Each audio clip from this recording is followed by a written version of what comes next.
बोला पुंडलिक वरद विठ्ठल श्री ज्ञानदेव तुकाराम। आता नमो दत्तात्रया जो काचार्याचा आचार्या तेने प्रवर्तविले ग्रंथकार्यार्थ वावया निजबोध।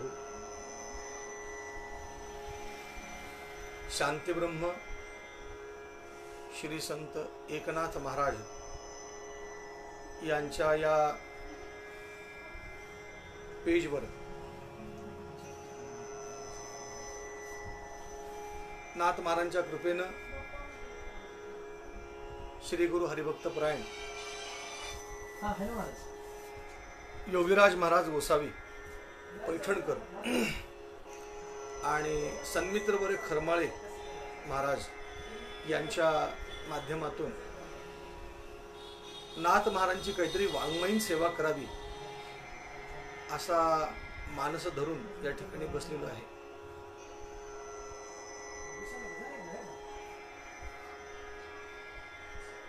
नाथ महाराजांच्या कृपेनं 8व्या अध्यायाचं चिंतन आणि त्या 8व्या अध्यायामध्ये 7वा आणि 8वा अशा 2 अध्यायांमध्ये संयुक्त जो यदु अवधूत संवाद आहे या संवादा संदर्भामध्ये नाथ महाराजांच्या कृपेनं नाथ महाराज बोधून घेतील त्याप्रमाणे बोलण्याचा प्रयत्न करतोय। यामध्ये प्रसंग असा आहे, भगवान श्रीकृष्ण परमात्मा निजधामाला जाण्यापूर्वी सहज म्हणाले होते, हे उद्धवा, हा कलौघ मोठा वाईट आहे,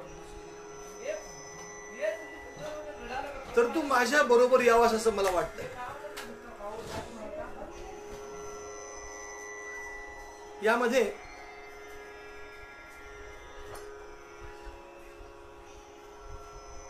नामा म्हणे पुढे हे जन यवन संसर्गे कठीण होता गाती हरीचे गुण ते उद्धरती जाण सर्वदा। सहज भगवान बोलले आणि निजधामाच्या प्रसंगाला त्या उद्धवानं तेवढंच भगवंताचं बोलणं ध्यानात ठेवलं आणि भगवान निजधामाला जातायत हे जाणून त्या उद्धवानं विचारलं, देवा माझे निजधामा न्यावे होते पुशिले उद्धवे निजबोध स्वभावे स्वये केशवे सांगितले। देवा तुम्ही मला निजधामाला नेतो असं म्हणाला होता, प्रत्येक अवताराच्या प्रसंगाला नाही राहो दिले जाता निजधामा तुका म्हणे आम्हा सहित गेला। देवा मलाही न्या।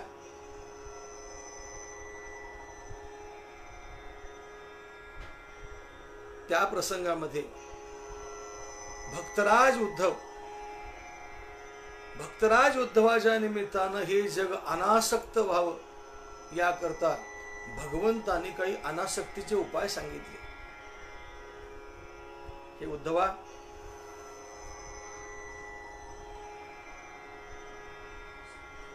न करिता हे उपाय स्थिती सर्वता न घडे माझी प्राप्ती, मग तू निजधामाप्रती कैशा गती येशील। बर, तू म्हणत असेल की गरुडावर तुझ्या सोबत समवेत मला घेऊन चल, पण गरुडाला तिथं गती नाहीये का? त्याला त्याच्या पंखांचा अभिमान आहे। म्हणून हे उद्धवा,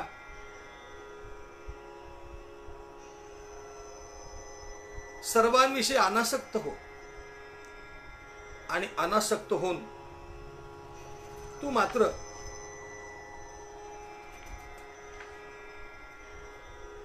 माझ्या निजधामाला येऊ शकतोस।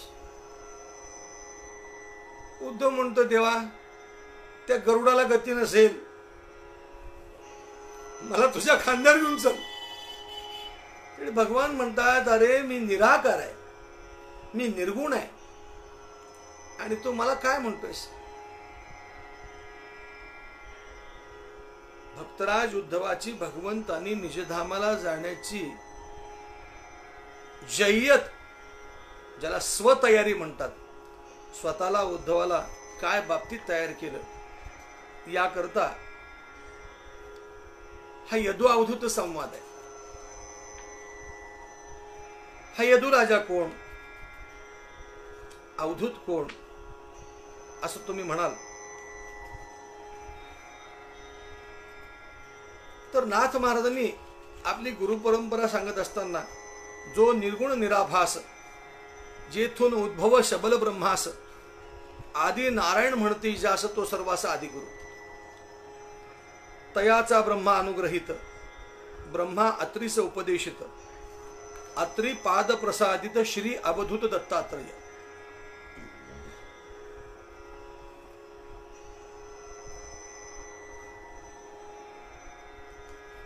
नाथ महाराजांची परंपरा सांगत असताना नाथ महाराज सांगतात, आदी नारायण या परंपरेमध्ये मुख्य आहे. त्या आदी नारायणांचे शिष्य ब्रह्मदेव आहेत. ब्रह्मदेवानी अत्री ऋषींना उपदेश केला. अत्री ऋषींनी भगवान दत्तात्रेयांना उपदेश केला. दत्तप्रभूंचे 3 शिष्य आहेत. भगवंताच्या दशावतारापैकी जो 6वा अवतार आहे भगवान परशुराम. परशुरामांनी ज्याचा उच्छाद नाहीसा केला असा सहस्त्रार्जुन राजा, की ज्याच्या 1000 भुजा तोडून त्याचा अहंकार नाहीसा केला सहस्त्रार्जुनाचा. हा सहस्त्रार्जुन राजा दत्तप्रभूंचा पहिला शिष्य. दुसरा यदुराजा. यदुराजा म्हणजे भगवान श्रीकृष्ण परमात्म्याचा मूळ पुरुष आणि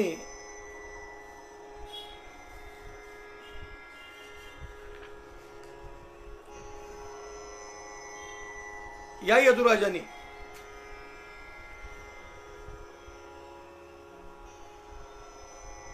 दत्तप्रभूंना पाहिलेलं आहे. दत्तप्रभूंचं यथासांग वर्णन प्रत्यक्षदर्शी यदुराजानी जे भगवान दत्तात्रेयांना पाहिलेलं आहे हे यथासांग वर्णन, किंबहुना दत्तप्रभूंचं असं प्रत्यक्षदर्शी वर्णन जे नाथरायांनी यदुराजा आणि भगवान दत्तात्रेय यांच्या संदर्भातून केलेलं आहे, असं वर्णन जगात कुठं मिळणार नाही.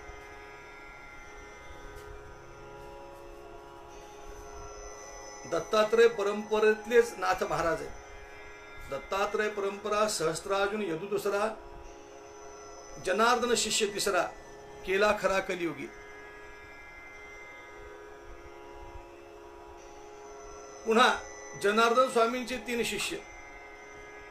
जनार्दन रूपेस्तव जाण, समूळ निरसले भवबंधन, शरण एका जनार्दन, झाली संपूर्ण परंपरा. नाथ महाराजांचे श्री गुरु जनार्दन स्वामी महाराज. काय नाथ महाराजांच्या आणि स्वामींच्या, जनार्दन स्वामींच्या ऐक्याबद्दल बोलावं. भावार्थ रामायणामध्ये खूप गोड उभी आहे. एका पढिये जनार्दन, जनार्दना पढिये एक पण, स्वरूप एक नामे भिन्न, अनन्य शरण या नाम. ती अनन्यता नाथ महाराजांच्याकडे असल्यामुळं अनायासे श्री गुरु जनार्दन स्वामींनी त्यांच्या कृपा केली. जनार्दनाची कृपा, दत्तात्रयाचा प्रसाद, भागवती टीका, नारायणी आत्मबोध.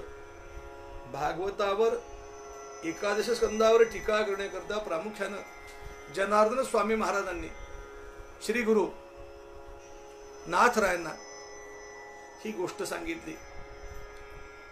आणि नाथ महाराज सुद्धा आपल्या श्रीगुरूंची आज्ञा, गुरुवाज्ञा म्हणून नाथ महाराजांनी या 11 स्कंदाच्या टीकेवर आरंभ केला. त्या टीकेला आरंभ करीत असताना थोडी मौज सांगायची मला आणि माझ्या मुख्य 8व्या अध्यायाच्या चिंतनाकडे मला वळायचंय. रचना केलीच कशी? यदो अवधूत संवाद आहे म्हणून ही गोष्ट बोलतोय बरं. दत्तप्रभू हे आचार्यांचे आचार्य आहे.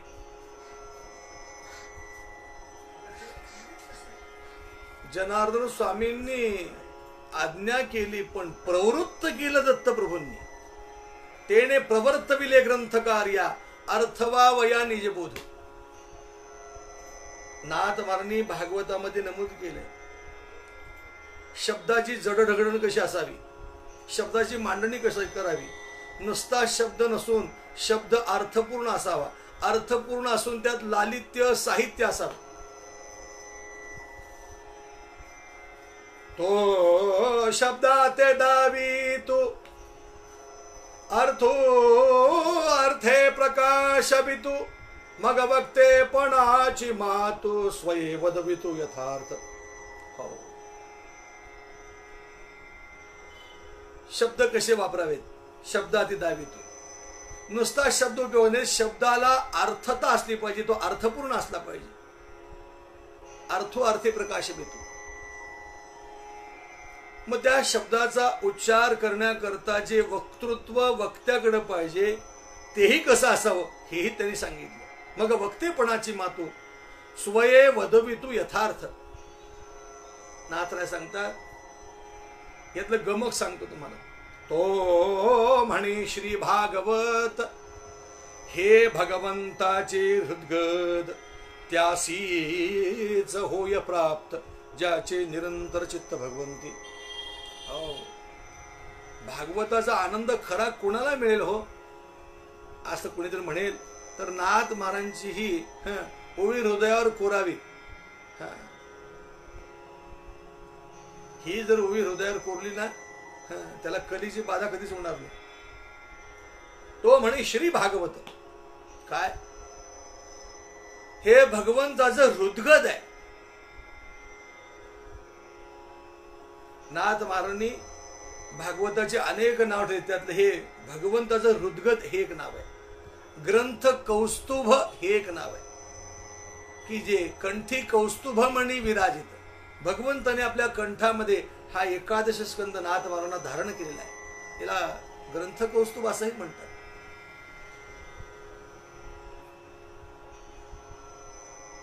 पण हे जे भगवंताचं हृदगद आहे त्यासीच होय प्राप्त, त्यालाच प्राप्त होईल. कोणाला? ज्याचे निरंतर चित्त भगवंती, ज्याचं चित्त भगवंतामध्ये सम्मिलित झालेलं आहे त्यालाच याचा आनंद मिळेल, अन्यथा आनंद मिळणार नाही.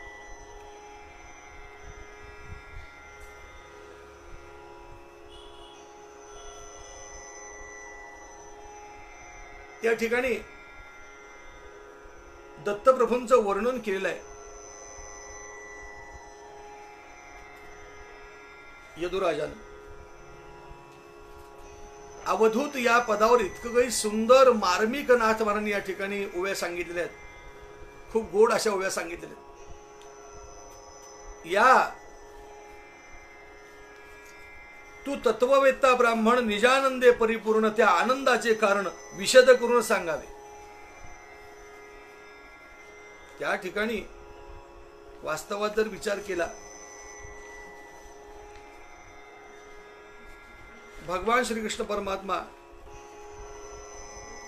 निजधामाला जात असताना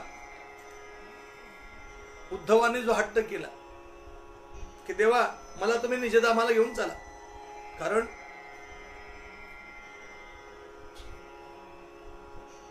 भगवंताच्या निजधामाच्या प्रसंगाचं जे काही सौभाग्य वर्णन आपण करतो ना, हे प्रत्यक्ष पाहणारा द्रष्टा होता भक्तराज उद्धव. द्रष्टो कामा भगवतो निर्याणं परमोत्सुकः गायन्तस्य गृणन्तस्य शौर्ये कर्माणि जन्मज सर्व विमान वलिभीर्नभ. काय पुष्पांचा वर्षाव, विमानांची दाटी, नामघोष सृष्टीनं समाय. विमानांची दाटी, पुष्पांचा वर्षाव, स्वर्गाहुनी देव करीतात. त्या निजधामाच्या प्रसंगाला किन्नराप्स रसोद्विजाहा, किन्नर अप्सर द्विज सर्व सर्व सर्व चराचरातील सर्व लोक भगवंताचं निजधाम पाहण्याकरता आले, निजधामागमन पाहण्याकरता आले. भगवंताच्या अशा अर्धोन्मिलित नेत्र आहेत, पद्म नेत्रे न्यमीलयित. त्या प्रसंगामध्ये त्या उद्धवानं देवाला विचारलं, देवा तुम्ही मला निजधामाला नेतो असं म्हणाला होता, त्याचं काय?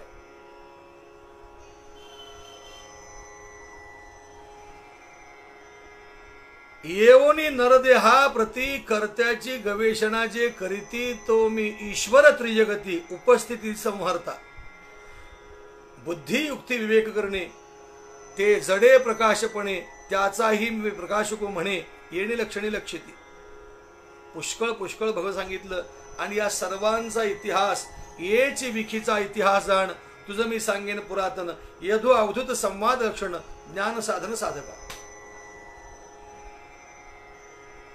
त्या प्रसंगामध्ये भगवान मोठ्या आनंदाने म्हणतात, हरी खे म्हणत असे गोविंदो उद्धवा मुचा पूर्वज यदू तेने ब्रह्मज्ञानासी संवादू केला विशदू अवधूतासी. त्या प्रसंगामध्ये भगवान बोलतात मोठ्या आनंदानं, हे उद्धवा,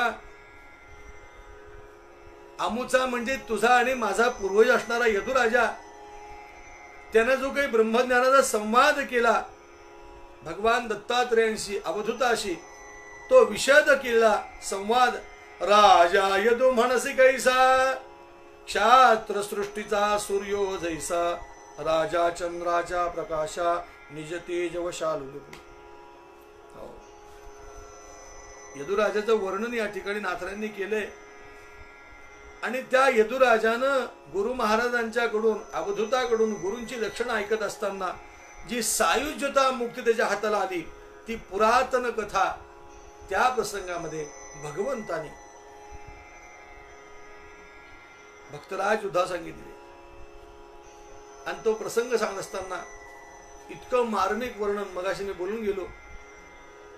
कोणी एक अवधूतो निज तेजे प्रकाशवंतो ब्रह्मानंदे डुल्लतो यदुने येतो देखिला. अवधूत ब्रह्मानंदानं डोलत येणारा अवधूत भक्तराज युद्धवानं पाहिला. त्याची लक्षणं यदुराजा निरीक्षण करतोय. त्यानं ब्रह्मसूत्र धारण केलेलं आहे आणि त्या ब्रह्मसूत्रावरून तो ब्रह्मवेत्ता ब्राह्मण आहे ही यदुराजानं जाणलेलं आहे. बर, निर्भय आहे, निशंक आहे, निखिल आहे, निरामय आहे, विशुद्ध अशी त्याची स्थिती पाहून यदुराजा सन्मुख तो आलेला आहे. त्याच्या देहाच्या स्थितीचं वर्णन नाथरांनी मोठं खूप गोड केलंय या ठिकाणी. त्याची ती संकल्प विकल्प विरहित अवस्था, जणू काही ती संकल्प आणि विकल्प रहित अवस्था हीच त्यानं आपल्या सर्वांगाला शुद्ध अशी विभूती लावलेली. आणि म्हणून त्याचं नाव नीट लक्षात घ्या, त्याचं नाव अवधूत असं यदुराजानं ठेवलेलं आहे. नाथमानांची उभी सांगतो, लक्षात येईल तुमच्या. संकल्प विकल्प रहित शुद्ध सर्वांगी विभूत या लागी बोली जे अवधूत एरवी विख्यात ब्राह्मण. संकल्प विकल्पाच्या पलीकडं संकल्प विकल्प ज्यामध्ये नाही अशी जन विभूती लावलेली आहे. स्वभावता समस्त प्रपंचू निजबोधे असे धुतू या लागी बोली जे अवधूतू आणि एरवी विख्यात ब्राह्मण. स्वभावता जो समस्त प्रपंचाचं स्वरूप आहे हा आपल्या निज ज्ञानानं तो स्वच्छ करतोय, शुद्ध करतोय आणि म्हणून त्याला अवधूत असं या ठिकाणी यदुराजा बोलतोय. एरवी तो विख्यात असा ब्राह्मण आहे. अवधूताची आणखी एक व्याख्या अशी केली नाथ महाराजांनी. अहं धुई तो अवधूतो तो योगी तोची पुनितू, जो का अहंकार ग्रस्तू तोची पतितू जन्म कर्मी. अहम धुई, अंतःकरण चतुष्टयामध्ये जो अहंकार आहे, तो अहंकार जो धुवून टाकतो त्यालाच योगी म्हणतात, त्यालाच पुनीत म्हणतात आणि त्यालाच अवधूत असं म्हणतात.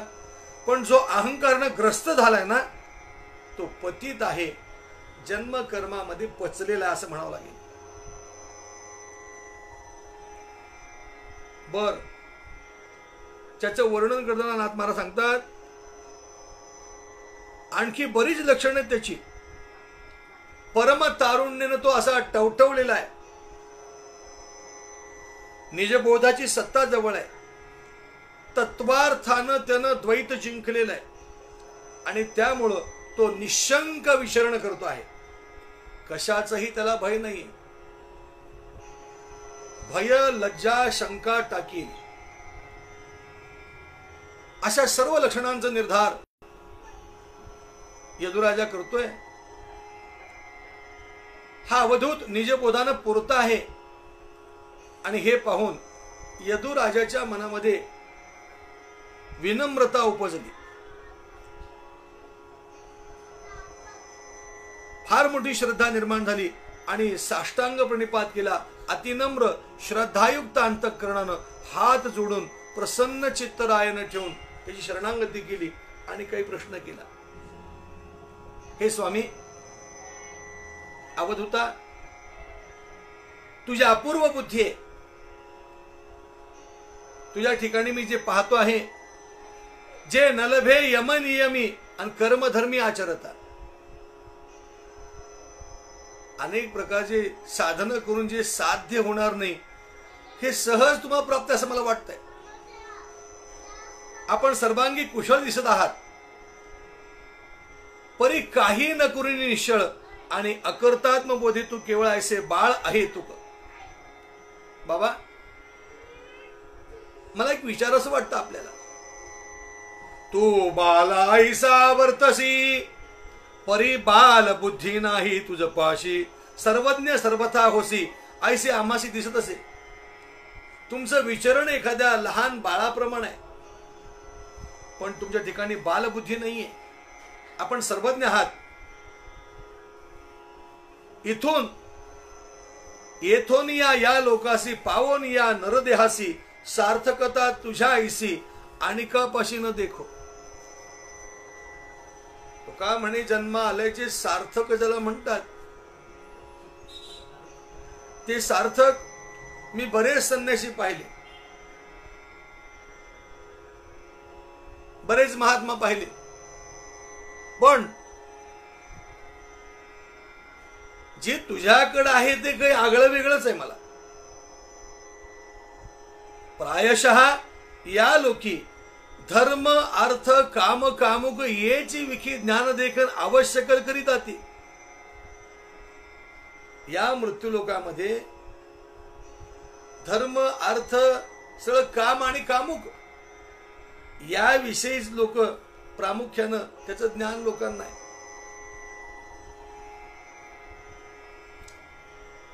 आम्ही स्वधर्म करीतो म्हणती, स्नान संधीची कीर्ती मिरविती, शेवटी गायत्रीचे फळ देतील अर्धप्राप्ती लागून. नाथ महाराजांनी तत्कालीन काही गोष्टी सांगितल्यात. आता या गोष्टीचा आपण उच्चार सुद्धा करू शकत नाही. वेदोक्त आम्ही करीतो याग, संस्थापितो वेदमार्ग, शेखितो करीती जीविका योग आणि स्वर्गभोग वांछिती. एक म्हणते आम्ही स्वकर्मक, कुशमृत्तिका नाशिती उदक, समयी आलिया याचक आणि इवलिसी भीक न घालिती. हे सगळं सगळं कलियुगाचं वर्णन आहे. जाता जाता सहज एक भावाला म्हणून सांगून जातो, आपली कीर्ती वाढावी, आपलं यश वाढावं, या अहंकारामध्येच लोक दान करतात, या अहंकारामध्येच लोक काही तपाचरण करतात, तीर्थयात्रा करतात, फक्त आपलं नाव व्हावं या करतात. आता हल्ली तर असं चाललेलं आहे बा, कोणी काय करेल कोणी काय करेल काही सांगता येत नाही. नाथ महाराणी चपराक दिली बा, लक्षात ठेवा. यश वाढवा वया कारण तुळा पुरुष करीती दान, देहो मूत्र विष्ठे परिपूर्ण धन त्या समान जोखिती. या ठिकाणी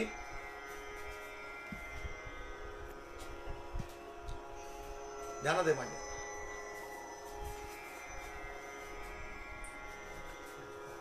या ठिकाणी कुणी आशंका घेईल, मी मुद्दामच 8व्या अध्यायातला भाव कळण्याकरता 7व्या अध्यायातला काही भाव मुद्दाम सांगतोय. यशवाढवा वया कारण, आपली यशवृद्धी होण्याकरता लोक आपल्या तुलेनं काही दान करतात. तुलेनं दान काय करावं? थोडासा थोर मोठ्यांचा विचार घेऊन मग दान करावं. आपल्या तुलनेमध्ये आपण काय कशात तोलले जातो याचा भाव धरून बोलावं, याचा भाव धरून करावं. प्रत्येक आपल्या गोष्टीला काहीतरी एक बैठक असावी वा, लक्षात ठेवा. यश वाढवा वया कारण तुळा पुरुष कती दान, देहो मूत्र विष्ठे परिपूर्ण धन त्या समान जोखिती. या ठिकाणी दत्त महाराजांनी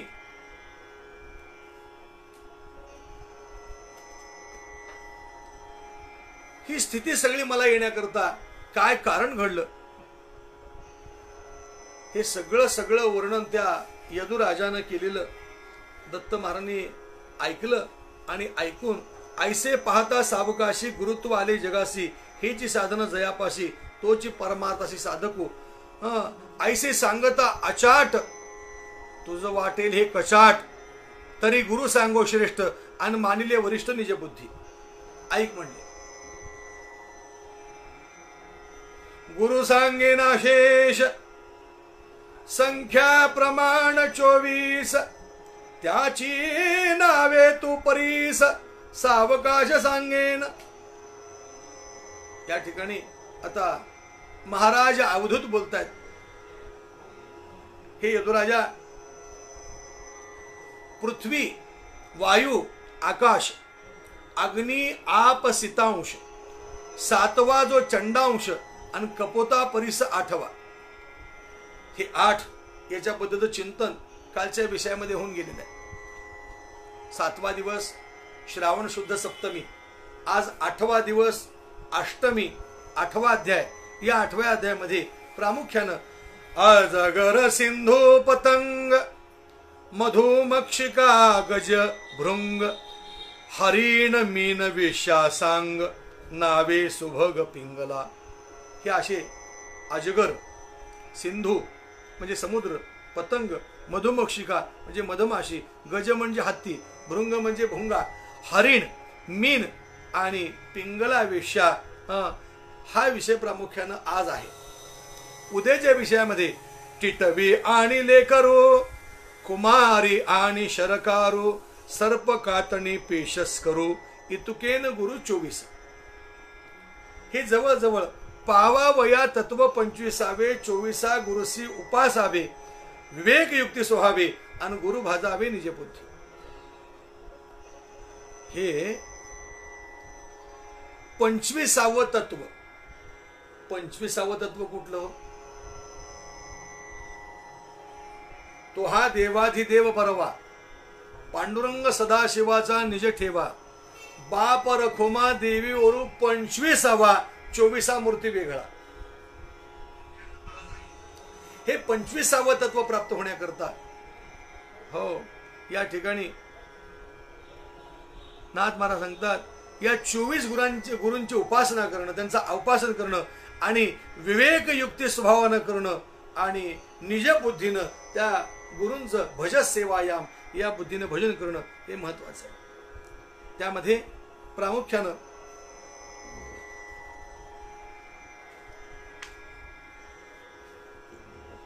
8व्या अध्यायामध्ये नाथ महाराजांनी आरंभाला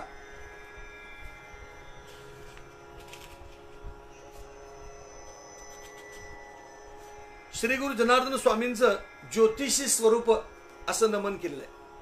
ओम नमो सद्गुरु तू ज्योतिषी, एकात्मतेचे घटित पाहासी, चित ब्रह्मेसी लग्न लाभिसी, ओम पुण्येसी तत्वता. श्रवण करणाऱ्या श्रोत्यांना आणि परमार्थ मार्गी असणाऱ्या वक्त्यांना मला प्रामुख्याने हे विनम्रतेने सांगायचं, नाथ महाराजांनी प्रत्येक अध्यायाच्या आरंभाला जे नमन केलंय, वेगवेगळ्या रूपातलं नमन केलंय, त्या नमनाला सुद्धा काही पुढच्या कथेला अर्थ आहे हे जाणून ते वाचा, त्याचा आनंद वेगळा आहे.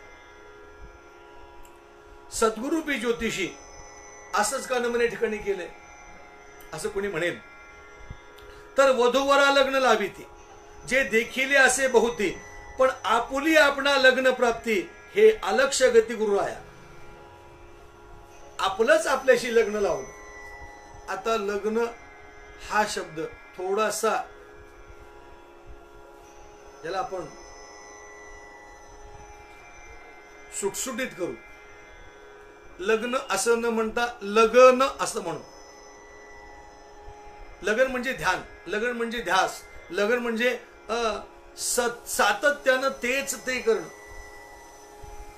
ऐसे लागे लगन मेरा हो गई मगन, वो तो गली गली हरि गुण गाणे लगी. या ठिकाणी लगन म्हणजे भगवंताशी नित्य नित्य नित्य अनुसंधान असणं, त्याला लगन असं म्हणतात. आणि हे लगन भक्तराज उद्धवाचं लागण्याकरता म्हणून या ठिकाणी नाथ महाराजांनी ज्योतिष्य स्वरूपाच्या ठिकाणी नमन केलेलं आहे. लग्न लाविती हातवटी, पाचा पंचकाची आटाटी, चुकवोनी काळाची काळदृष्टी, आणि घटिका प्रतिष्ठी निजे बोधी.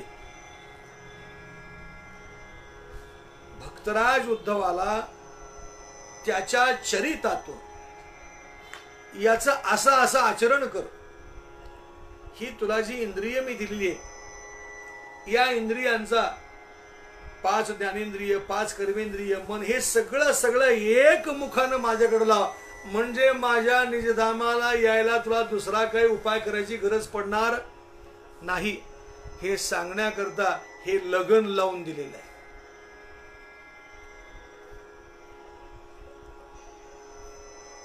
यामध्ये प्रामुख्यानं आजचे जे काही दत्त महाराजांचे गुरु महाराज आहेत, या गुरु महाराजांचा विचार जर केला तर जो जो जयाचा घेतला गुण तो तो म्या गुरु केला जाण, गुरु से आले अपारपण, हा जग संपूर्ण गुरु दिसे.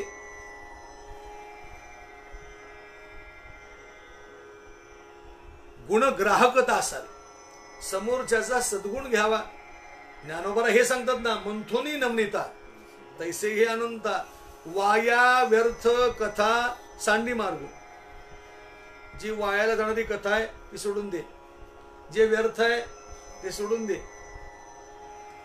जी कथा व्यर्थ आहे तीही सोडून दे, आणि जो व्यर्थ वाया मार्ग आहे तोही सोडून दे.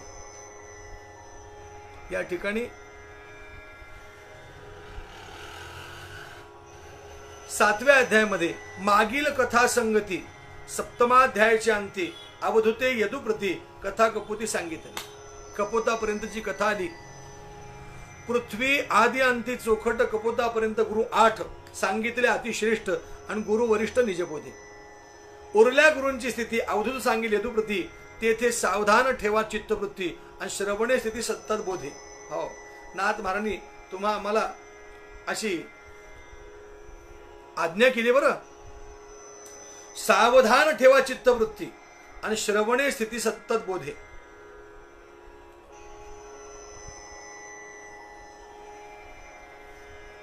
यदुराजाची श्रवणामध्ये सादरता पाहिली. 8 गुरूंचं चिंतन करत असताना ती सादरता पाहून ब्राह्मणाला म्हणजे अवधूताला खूप समाधान झालेलं आहे. एक लक्षात ठेवा,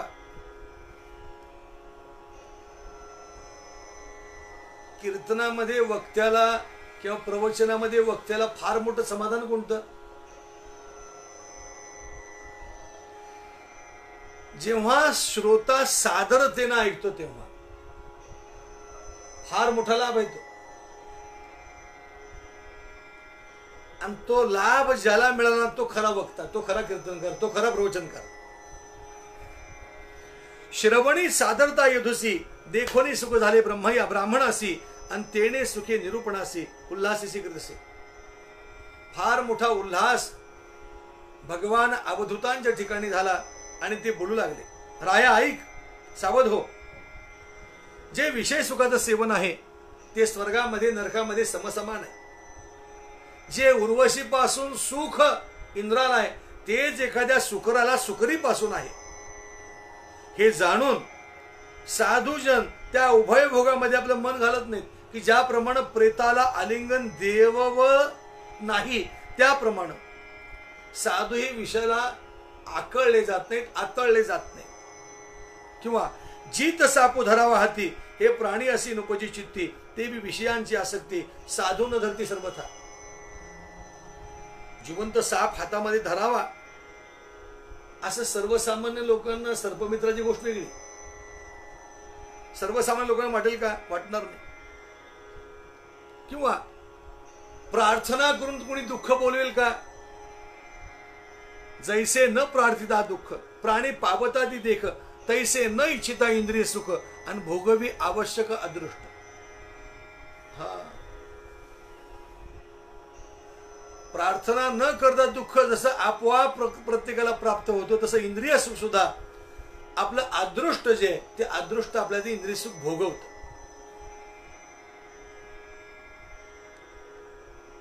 किंवा मज लागी दुःख व्हावे ऐसे कोणी भावेना जीवे, या न्यायाप्रमाणे मज दुःख भोगू व्हावा हे नावडे कोणाच्या जीवा. हे दुःख आणि अदृष्ट तेव्हा जेवी सुखाचा यावा अदृष्टी. असं असून उद्योगग्रस्तांना आपलं आयुष्य गेलंय यासाठी विषयावस्था, विषयावस्था ही विषयाची आस्था परमार्थाला भजावं असं मात्र कोणा वाटत नाही. जया परमार्थी चाड तेणे सांडावे लिगाड, धरुणी भजनाची चाड नित्यनेम आदरे. यामध्ये सांडे मांडे परती टाकी वासुदेव नाम भोकी, मोक्ष येईल सुखी नाम स्मरता आदरे. केवळ झाली या परमार्थ पर. नीट ऐका, आमच्या संत महात्म्यांनी लोकांना सक्रिय केलंय, निष्क्रिय केलं नाही. हे नाथ महाराजांच्या पसायदानामध्ये नाथ महाराजांनी की त्याचं तोंड ठेचावं चांगलं, आणि ती तोंड ठेचणारी ही ओवी आहे. केवळ झालिया परमार्थ पर, मनसे आहारे विण आहे शरीर, येच निर्धारी साचार, आणि गुरु अजगर म्या केला. अजगराला गुरु का केलं याचं कारण, पहिलं कारण अजगर आयाचित आहे, कोणाकडे याचना करत नाही. आहार मिळाला नाही म्हणून तो भेदरून जात नाही, घाबरून जात नाही. नाही नाही, आहार नाही मिळाला म्हणून तो कासावीस होत नाही, म्हणून तो निधळा आहे, निर्धार आहे त्याचा, त्याचा स्वभाव आहे. तो मुख पसरतो आपलं, आणि त्यामध्ये जे सहज पडेल ते खातो. जेव्हा तो निश्चिंत असतो तेव्हा. बरं का, म्हणले का? म्हणले मग अजगरामध्ये असा काय गुण आहे जो तुमच्या आमच्यात नाही, तो त्याच्यात आहे.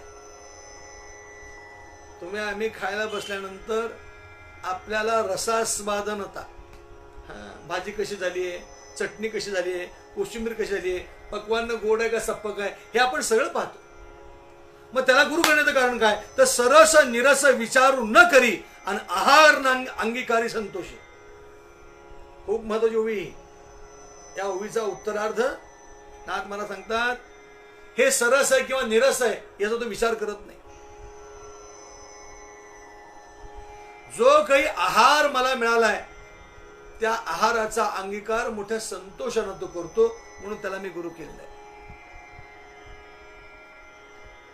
प्रत्येक गुरूंचा भाव योग्याबरोबर एक लावलेला आहे या ओव्यांमध्ये. त्या अजगराप्रमाणे योग्यांची स्थिती गती आहे, त्या आत्मस्थितीमध्ये असतात. यदृच्छा लाभ, जे मिळेल त्यावर ते संतुष्ट असतात, रसासक्ती ते धरत नाही. योगी लोकांचा आहार म्हणजे काय हो? काय सेविले ते रसना नेणे. मी काय सेवन केलंय हे त्यांच्या जिभेला कळत नसतं. एवढंच नाही तर रसना पंगिस्त नाही होणे, आहारू सेवणे निज बोली. आपलं कसं सांगू तुम्हाला, एका वाक्यात बोलतो. रसना शिशनाची अंकित आणि तुका म्हणे वर्दळ स्फीत.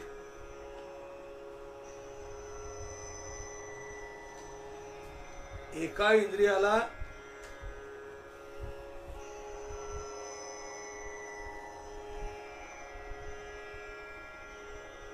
हे सगळं चर्म आहे.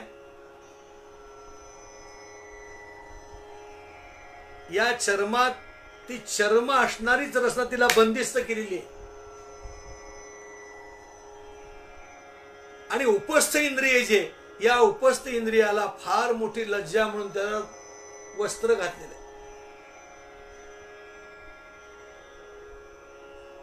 काही इंद्रियांची अंग ही बाहेर आहेत, काही इंद्रिय ही अंतर्मुख आहेत.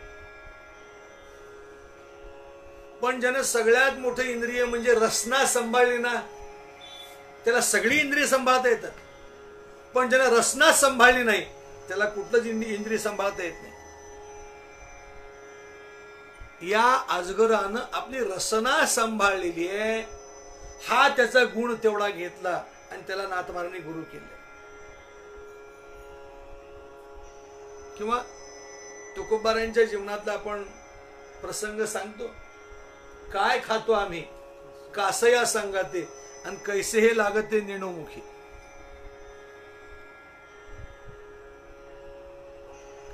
रसनेच्या अंकित जायचं नाही, पंगिस्त व्हायचं नाही.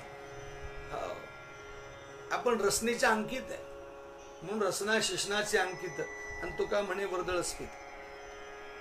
आंबट तिखट तरी जाणे, परी एके स्वादे अवघे खाणे, सरस निरस काही न म्हणे, गोड करणे निज गोडी. योग्यांच्या आहाराचं वर्णन आहे. आंबट तिखट खारट जे काही येईल हे सरस निरस काही म्हणायचं नाही, गोड करणे निज गोडी आहे. आणि योग्यांचा आहार असा असल्यामुळंच तेच योगी, तेच महान संत काय म्हणतात, तुम्हा योग्य नभे देवा, गोड करोनिया जेवा, गोड करोनिया जेवा. जनाबाईंचा अभंग आहे. देवा, हे जे काही तुम्हाला अन्न दिले ते तुम्हा योग्य नव्हे देवा, हे गोड मानून घ्या देवा, गोड करून घ्या. याच जनाबाईंच्या उत्तरार्धाप्रमाणे ही उभी आहे. गोड करणे निज गोडी आहे. चला, मुख पसरली या निर्धारा, स्वभावे रिघाली या वारा, तोची आहारोपय अजगरा आणि तेनेची शरीरात पोषण. हो, एक महत्वाची गोष्ट आहे. त्याचं अवाढव्य शरीर आणि ते अवाढव्य शरीर पडलेलं, त्या शरीरामध्ये तो आपला जबडा पसरून असतो. पण आज अन्न मिळालं नाही म्हणून तो कुठं मधुगरी मागायला जात नाही, कुठं भिक्षा मागायला जात नाही. केवढा विश्वास असेल, ज्यानं मला निर्माण केलंय तो मला देणारच आहे, हा विश्वास आहे, ही खात्री आहे. म्हणून तो काय करतो, मुख पसरलिया निर्धारा, स्वभावे रिघालिया वारा. आतमध्ये तोंड पसरल्यानंतर जो वारा जातो ना, तो वाराच त्याचा आहार आहे. तोची आहार पै अजगरा आणि तेनेची शरीर पोषण. त्याच्या शरीराचं पोषण म्हणजे वारा. अहोरात्र मवावी वारा, ज्ञानोबा म्हणतात ना. हो, तैसीच योगियांची स्थिती, वाताशने सुखे वर्तती, आहारा लागुनी पुढीलांप्रती अन्नये काकुलती सर्वथा. योगी लोक तसेच असतात. या योगी लोकांचा जर विचार केला तर वाताशन, हो, वायू भक्षण करून आनंद राहतात, पण आहारा करता कोणाकडे काकुळती येत नाही, कोणाच्या दारात जात नाहीत कधी. थोडे बहु सरस निरसासी, हे काही म्हणणे नाही त्यासी, स्वभावे आले जे मुखासी, आणि ते सावकाशी सेवितो. गुणग्राहकता, पुन्हा सांगतो मी, व्हावा वाटे जना आणि तुका म्हणे साठी गुणा. प्रत्येकाची गुणग्राहकता जी या ठिकाणी दत्त महाराजांनी घेतलेली आहे, आणि ती गुणग्राहकता यदुराजा सांगतायत. आणि हा यदु अवधूत संवाद, एक लक्षात ठेवा, हा यदु अवधूत संवाद जो आपल्या अंतःकरणामध्ये कोरतो, त्याला भगवंताच्या निजधामाला जाण्याची शिडेही असं म्हणलं वावू ठरणार नाही. काय भगवंताच्या निजधामाला जाण्याची शिडी म्हणजे यदु अवधूत संवाद आहे.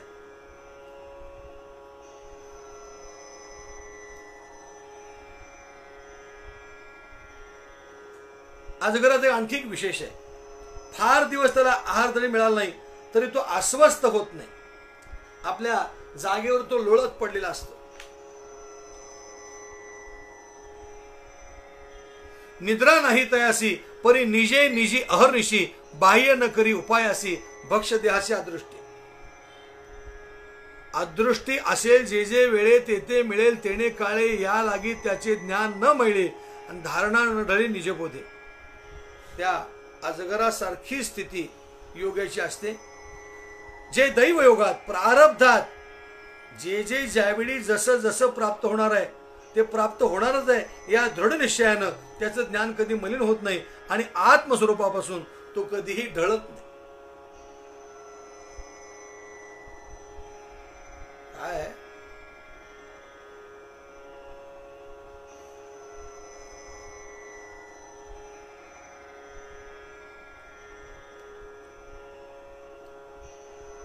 आणखी अजगरा गुरगण्याचं काय कारण होतं असं कोणी विचारेल तर अजगराकडं सामर्थ्य अफाट आहे, प्रचंड पराक्रमी येतो. एखाद्याला नुसतं त्यानं जर आवडलं तर आवळून त्याचा प्राण घेत होतो. पण एवढी प्रचंड ताकद पराक्रम असून सुद्धा तो देहासाठी कसलीही धडपड करत नाही महाराजा. तो तोंड पसरून बसला असतो. त्याच्यासारखं शरीरामध्ये सामर्थ्य असतं, त्याची बुद्धी तीव्र असते आणि त्याची इंद्रिय बल हे अलौकिक असतात योग्यांची. परंतु आहाराच्या विचाराशी मनात निर्माण करत नाही. देह आणि मन यांना खरोखर तो स्वभावापासून डळमळू देत नाही. स्वप्न आणि जागृती यांना मुक्तो, सुषुप्ती सोडून निसतो आणि शून्याची पासोडी झाडून आत्मानंदामध्ये स्वरूपानंदामध्ये तो शयन करत असतो.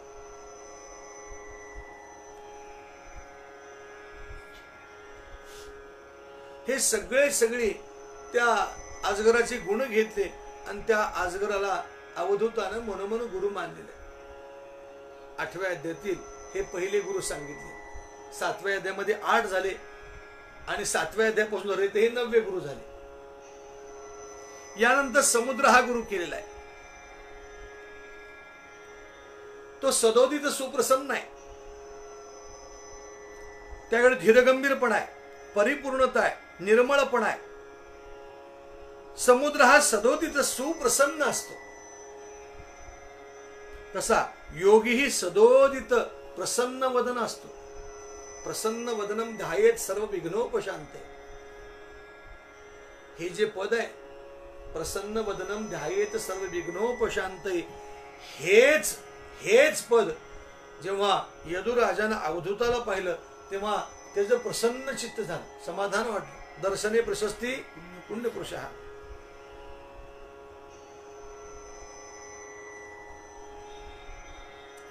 या समुद्राची गुणग्राहकता काय घेतली.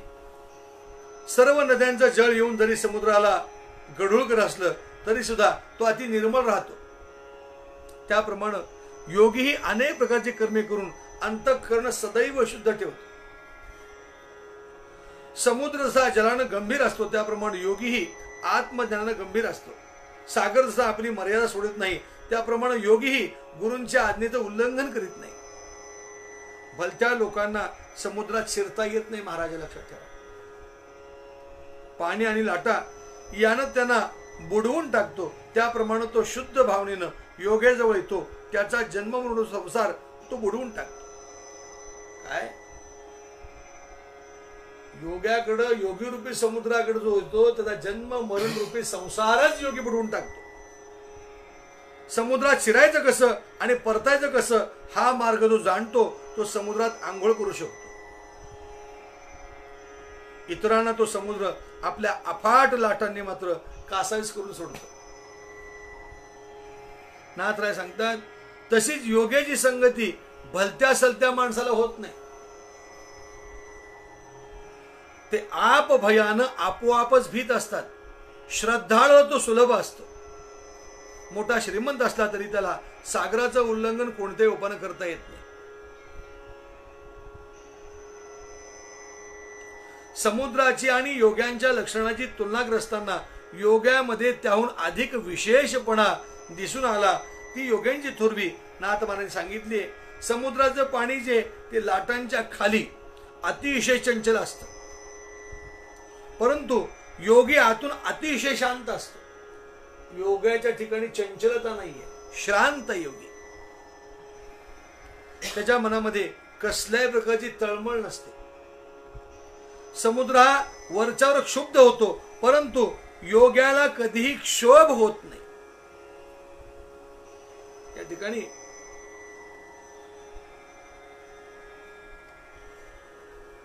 गुणग्राहकता यामध्ये पुन्हा ही गोष्ट अशी आहे काही गुण ग्राह्य म्हणून घ्यायचे आणि काही गुण अग्राह्य आहेत ते घ्यायचे नाहीत म्हणून घ्यायचे. काय म्हणतो मी? काही गुण ग्राह्य आहेत ते ग्राह्य म्हणजे घेण्या योग्य आहेत म्हणून घ्यायचे आणि काही गुण हे अग्राह्य आहेत ते घ्यायचेच नाहीत हे घ्यायचे.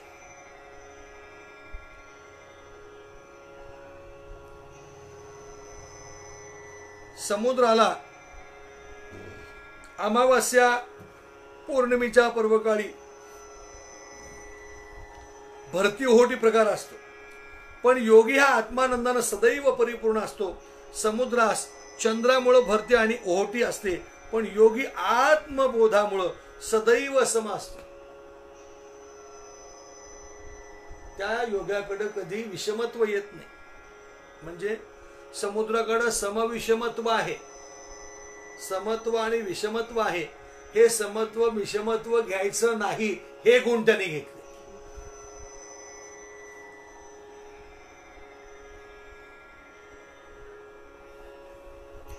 ज्याला पूर्ण बोध नसतो व जो अनुभवानं आत्मस्वरूप जाणत नाही त्याला कच्च्या शेंदाडाप्रमाणे मधुरता कुठून येणार? कच्चं शेंदाड असलं त्याला मधुरता येईल का? येणार नाही. ते शेंदाड जेव्हा पिकल तेव्हा त्याला मधुरता येते. पिकली या शेंदे कडूपणे गेले आणि तैसे आम्हा केले पांडुरंग. एक आणखी मऊ सांगितले समुद्रावर पावसानं वर्षाव केला तर ते जल व्यर्थ जातं. तसं योग्याचं नाही. त्याची सेवा केल्यास तो मुळीच वाया जाऊ देत नाही. नाथ महाराजांनी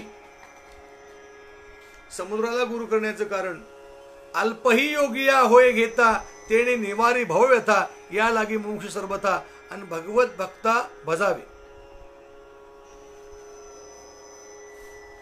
पावसाळ्यामध्ये अपरंपार जल घेऊन नद्या आल्या तरी समुद्र हर्षानं त्यांना उचमळून जात नाही अथवा समुद्राचं जल बदलत नाही.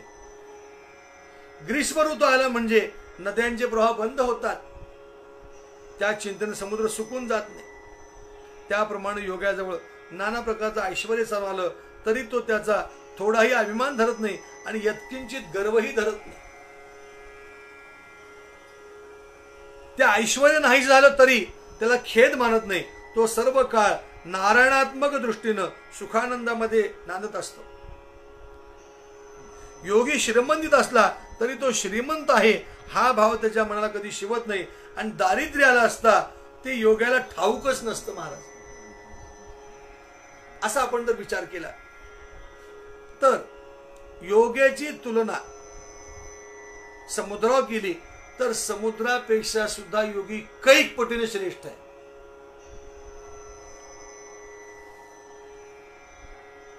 दारिद्र्य आणि श्रीमंती दोन्ही अवस्था त्याच्या मनात सारख्याच असतात आणि त्याच्या मनात प्रपंचाची आसक्ती नसते.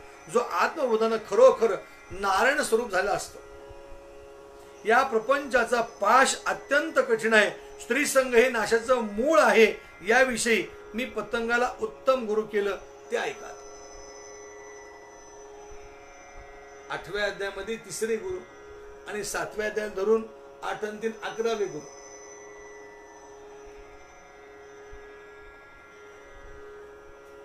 पतंगाला गुरु केलंय. दैवी हेशा गुणमयी मम माया दुरत्यया हे जे वर्णन गीतेमध्ये दैवी या ठिकाणी तशीच हवी आहे. दैवी गुणमयी जे माया तिचे सगुण स्वरूप त्या स्त्रिया तेथ प्रलोभ उपजला प्राणिया भोग भोगाव या स्त्री सुखी. पतंग जसा आपल्या जीवाची पर्वा न करता दिव्यावर आपलं अंग झोकून देतो तर कुंभारा त्याला म्हणतात बाबा काय खोळायस तू. रंगी रंग रे श्रीरंगे रंगी रंगे रे श्रीरंगे काय भुललासी पतंगे काय भुललासी पतंगे शरीर जायाचे ठेवणे शरीर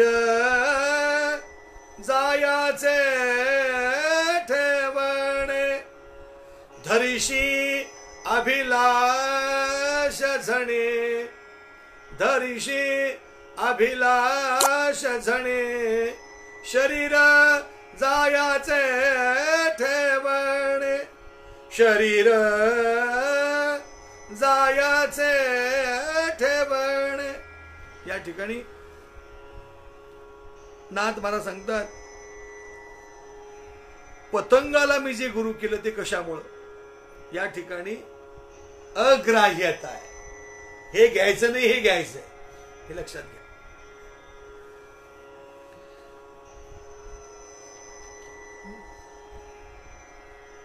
या ठिकाणी स्त्रिया पुरुषांना आकृष्ट करण्याकरता ज्या काही क्रियाकलाप करतात याच्याकरता नाथ महाराजांनी 5-6 तोव्या खूप छान घात सांगितल्या.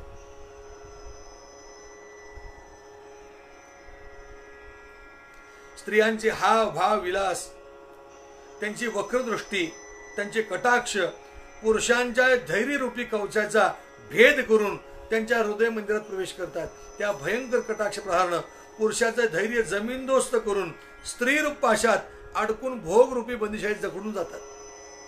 स्त्री भोगाचं दुःख खरोखर निव्वळ दुःखच आहे. विषरूपी विष तोंडात घालते वेळी मधुर लागतं पण परिणामी ती विष प्राण घेतल्याशिवाय राहत नाही. तुकोबारा आपल्याला म्हणतात विष तांब्या वाटी आणि भरली लावू नये ओठी. आपल्या समोर सांगितलं म्हणले महाराज हे विषाचं तांब्या वाटी भरलेली आहे पण तुमच्या करताच ठेवलेली आहे घेऊन उचलावी का. तुकोबारा बाबा लावू नये ओठी. विष तांब्या वाटी भरली लावू नये ओठी. त्या ठिकाणी स्त्री भोगाचे जे सुख ते जाणपा केवळ दुःख तोंडी घालिता मधुर बिख आणि परिपाकी देख प्राणांत.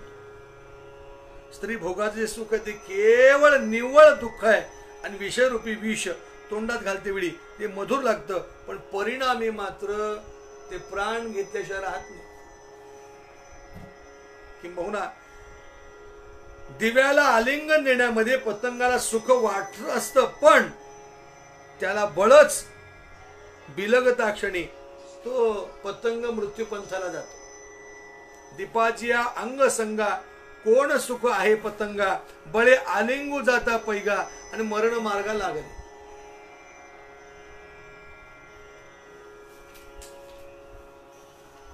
त्याला मरण मार्गाला जावं लागतं.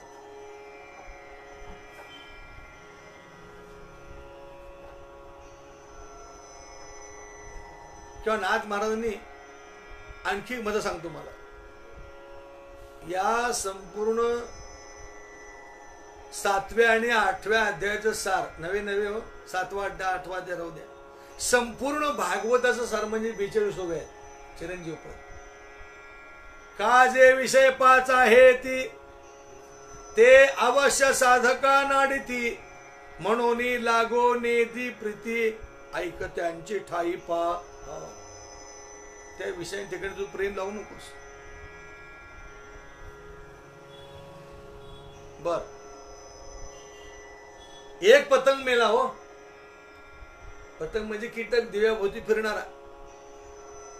दुसरा पतंग तो कीटक मरताना बघतोय, पण तोही त्याच्यावर झेपावला जातोय.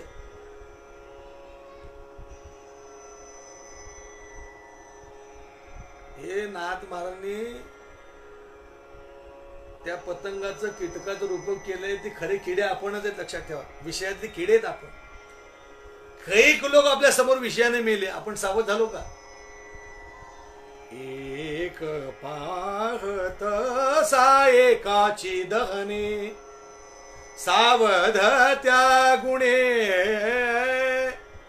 सावध त्या गुणे, सावध त्या गुणे, कारे नव्हा, सावध त्या गुणे, कारे नव्हा. एक पाहत असा एकाची दहने, सावध त्या गुणे, कारे नवा. पुढीला पतंग निमाला देखती, परी मागिल्या दीपी अति आसक्ती, ते बी स्त्री कामे एक ठकती, आणि एका अतिप्रीती पतंग न्याय. नाथ महाराज सांगतात, पुढचा पतंग मेलेला पाहतात, तरी मागचा पतंग दिव्याच्या ठिकाणी अतिलोभ ठेवतो. त्याप्रमाणे स्त्री संघानं एक फसलेला पहिला, तरी दुसरा त्या पतंग न्यायनं स्त्रीवर आसक्ती ठेवतोच.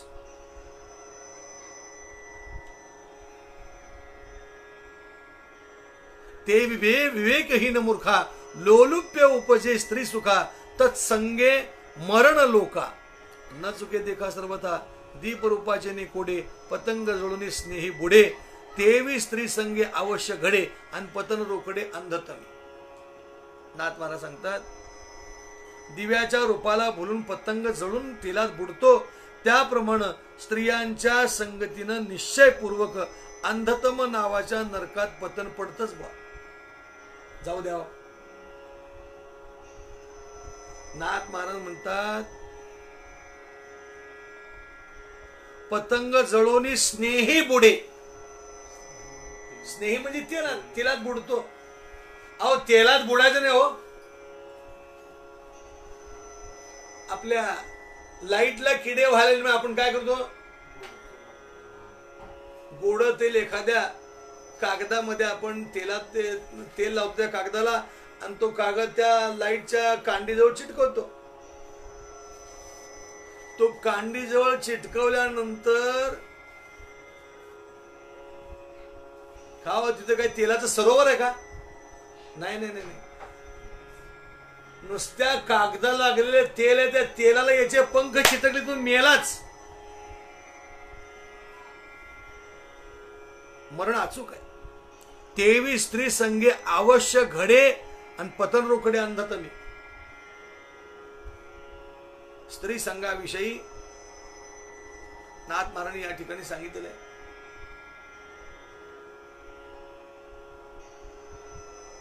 त्या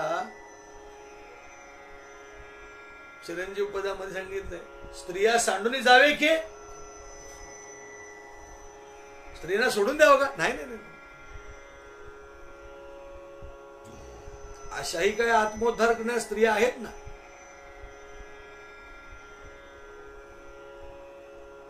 ना तरी चुडाला स्त्रिये जे संगती, तरला शिखिध्वज भूपती. ना तरी मदाल असेची संगती, अंतरला नृपती कुवला यशवो. सोपं आहे का काम हे? चुडाला नावाच्या स्त्रीनं आपला पती शिखिध्वज राजा याचा उद्धार केलेला आहे. ना तरी मदाल असे जे संगती, तरला नृपती कुवला यशवो. नाथ महाराजांची जो भागवतले जो आहे,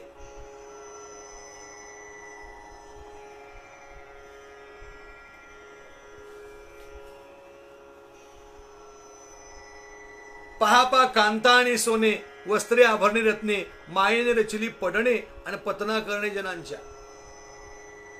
ऐका, कनक आणि कांता,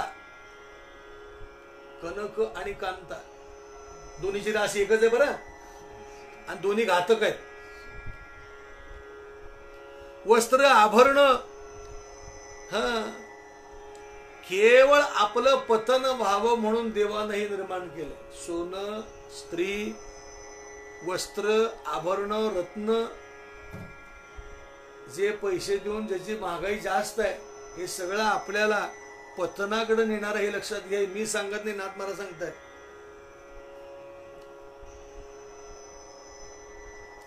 एकली योषिता नरकी घाली. योषिता म्हणजे स्त्री.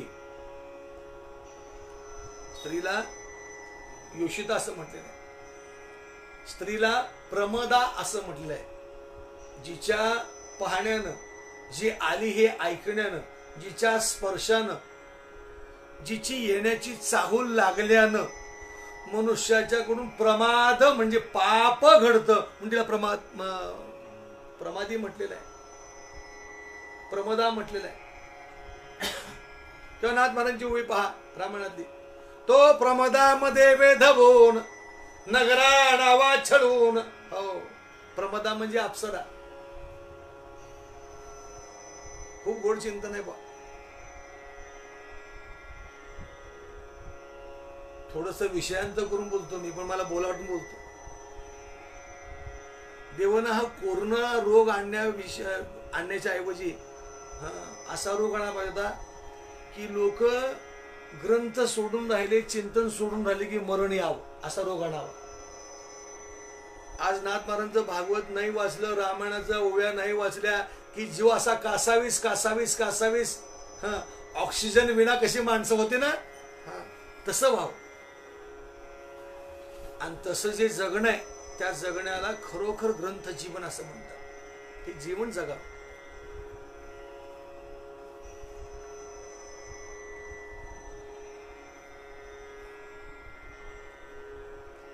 या ठिकाणी स्त्रियांचा शृंगार वगैरे सगळे निरूपण करून, वनिता देखुनी गोमटी विवेकाची होय नष्ट दृष्टी, आणि प्रलोभे उपभोगात नीती मिठी, आणि ते दुःख कोटी भोगीती.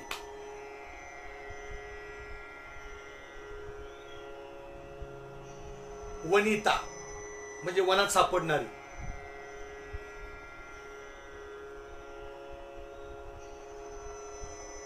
जी विनम्र आहे ती विनीता. जी वैन तेया आहे म्हणजे गरुडाची आई. बरेचसे तुम्हाला असे सांगता येईल.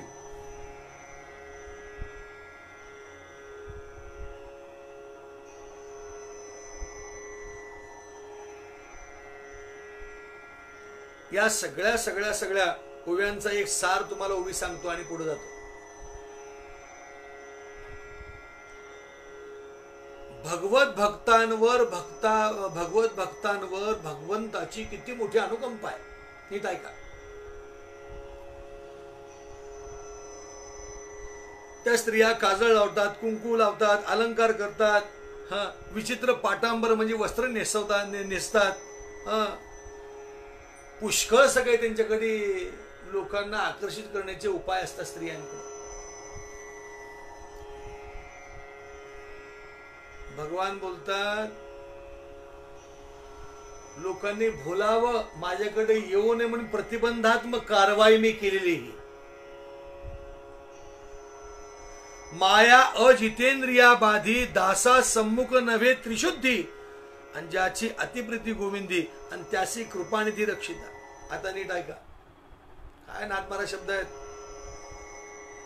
एक सांगू तुम्हाला, एवढी ओवी जर तुम्ही सतत मुखानं म्हणाल ना, स्त्रीच्या विषयी आसक्ती तुमच्या अंतःकरण कधी शिवणार नाही. नाथ महाराजांच्या ओव्या खूप महत्वाच्या, लक्षात ठेवा. माया जी ती कुणाला बाधते? जे अजितेंद्रिय, ज्यांच्या इंद्रियावर आपला ताबा नाही त्याला ती बाधते. दासा सम्मुख नव्हे त्रिशुद्धी, त्रिकाला बाधित सत्य आहे. ती आपल्या भक्तांसमोर, भगवत भक्तांसमोर कधीही ती येणार नाही. कोण? माया. आणि त्याच्या पुढं ज्याची अतिप्रीती गोविंदी, त्यासी कृपानिधी रक्षिता. ज्याचं भगवंतावर निरतिशय प्रेम आहे, असे कितीही संकट आले तर भगवान त्याचं रक्षण करतात. देव राखे तया आडली या काळी, आणि देव सुख फळे देतो दासा. तुकोबारा सांगतात.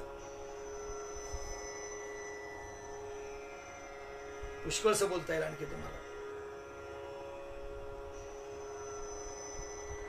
वनिता देखोनी गोमटी, विवेकाची होय नष्ट दृष्टी. प्रलोभे उपभोगा नीती मिठी, आणि ते दुःख कोटी भोगीती. एखादी सुंदर स्त्री पाहून ज्याची विवेक दृष्टी नष्ट होते व आसक्तीनं जे उपभोगामध्ये लुप्त होतात, ते कोट्यावधी प्रकारचं दुःख भोगतात. त्याचं दुःख सांगावं म्हणून सांगितलं मला. देखोनी अंगे कापती, तये नदी माझी चालविती. लागे ठावना न चलवे बुडविती. वरी मारती यमदंड. तहान भूक न सहावे वेळ, तो राखीती किती एक काळ. पिंड पाळून कैसा शीतळ, तो तप्त भूमी ज्वाळ लोळविती.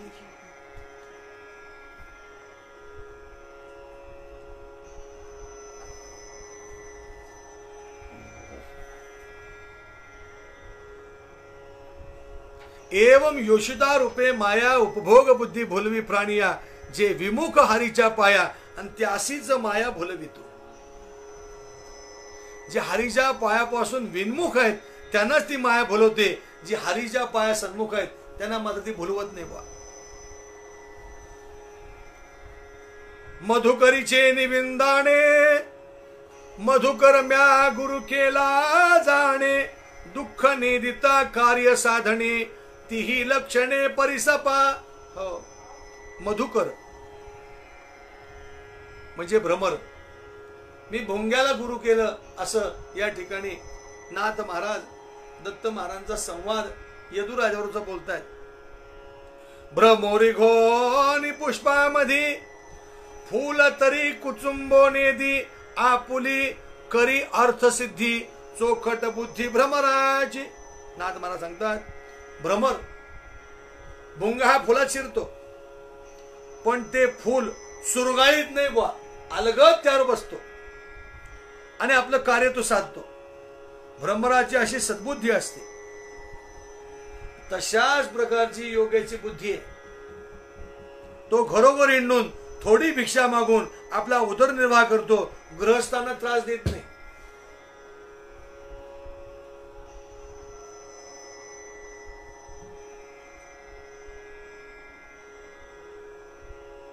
योग्यातलेच म्हणजे संन्यासाचे चार प्रकार सांगितले. हंस, परमहंस, कुटीचक आणि बहुदक अशी चार संन्यासी सांगितले. या चार संन्यासामध्ये भिक्षेचा एक प्रकार सांगितलेला आहे. भिक्षा जिला ग्रास मात्र म्हणतात ती भिक्षा. ग्रास मात्र म्हणतात ती भिक्षा.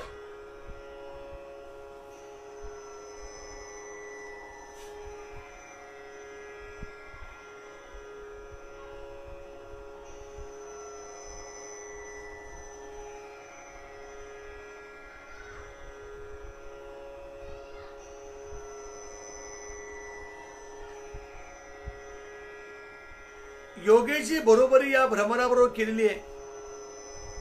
तो घरोघर हिंडतो योगी, उदरनिर्वाह करतो, पण गृहस्थांना त्रास देत नाही. समर्थ किंवा दुर्बळ जसा भेदभाव मनामध्ये न आणता योगी फक्त प्राण रक्षणापुरती भिक्षा मागतो. भ्रमर मात्र कमिलिनीमध्ये आला असता तिच्या सुगंधावर लुब्ध होतो आणि सायंकाळी ती कवळ मिटताच तेच त्याला बंधन होतं. जो भ्रमर कठीण लाकडाची एखादी फळे असेल तर ती कोरू शकतो, कमळदळात अडकून पडतो, प्रिय करीन दुखवेल म्हणून स्तब्ध राहतो, त्यातून बाहेर पडण्याचा मार्ग शोधित नाही. त्याप्रमाणे संन्यासी एका जागी आसक्त होऊन बसला तर तो स्थळ त्याला बंधनकारक होतं, कारण तो विषयाच्या लोभात गुरफटून पडतो. पण संन्यासाने एका ठिकाणी थांबू नये, हे कारण आहे. भुंगा एका ठिकाणी थांबला आणि एका ठिकाणी थांबल्यामुळे त्याला मरण अचूक आहे. त्यांना बरं मोठं गोडवण करतात. ऋणो झोणू ऋण झोणू ऋणो झोणू ऋणो झोणू रे भ्रमरा सांडी तू अवगुणू रे भ्रमरा. हे बाबा, अरे कुठं बसतोस म्हणले तू? हे भ्रमरा, तुला कमळावर बसायचं ना, तर हरिचरण कमळावर बैस. त्या भुंग्याने जर म्हणले हे कमळ कसं आहे? चरण कमळ दळू रे भ्रमरा, भोगी तू निश्चळू रे भ्रमरा. हे जे काही कमळ आहे तुला, हरीचं चरण कमळ, ते निश्चलतेनं भोगता येईल. बर, तू ज्या पुष्पामध्ये राहून तिथला आमोद सुगंध ग्रहण करतोयस, तो तुला काही काळ करता येईल आणि त्यामध्ये सापडला आणि त्यात मृत्यू आला तर तुला भोगता येईल का? पण मी जे चरण कमळ सांगतो ना, ते चरण कमळ खूप गोड आहेत. सुमना सुगंधुरे भ्रमरा, परिमळ विद्गदुरे भ्रमरा. आणि त्या चरण कमळ राशील तर बाप सौभाग्य सुंदरू रे भ्रमरा आणि बाप रखुमा देवीवरू रे भ्रमरा. त्या ठिकाणी नाथ महाराजांच्या वाङ्मयाला पुष्टी द्यायची म्हणाल तर चंद्रसेनेच्या महालातली कथा आहे भावार्थ रामायणातली. त्या चंद्रसेनेच्या महालातली कथा आपण जरूर वाचा. चंद्रसेनेच्या महालामध्ये श्री रामागमन होत आहे आणि त्या प्रसंगामध्ये त्या भुंग्याची जी किमया आहे, ती किमया मोठी गोड वर्णन केली नाथ महाराजांनी. ती जर पाहाल तर यामध्ये तुम्हाला खूप आनंद मिळेल. रिघोनी कमळणी पाशी भ्रमरू लोभला आमोदासी, पद्म संकोचे असतासी तेची भ्रमरासी बंधन.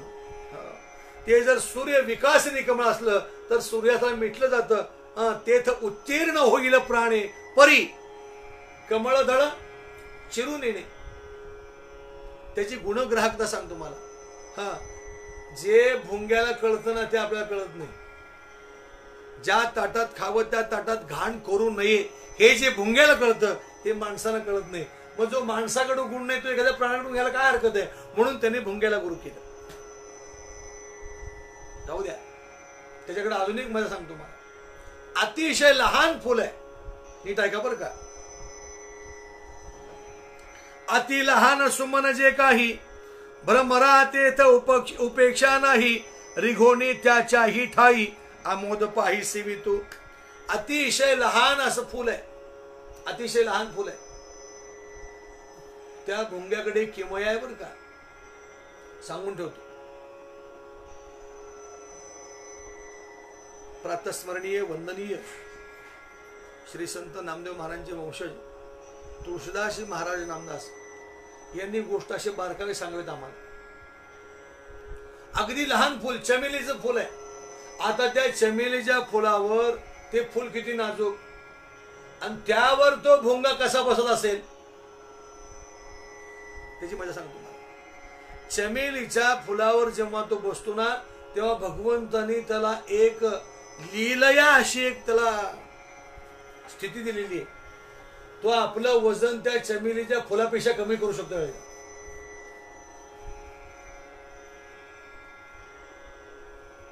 म्हणजे फुलावर तर बसतो पण फुल वाकू देत नाही. वाकलं तरी त्यातला आपल्याला आमोद ग्रहण करता आला पाहिजे इतकं वजन त्या फुलावर तो ठेवतो. हा एक गुण आहे त्याचा.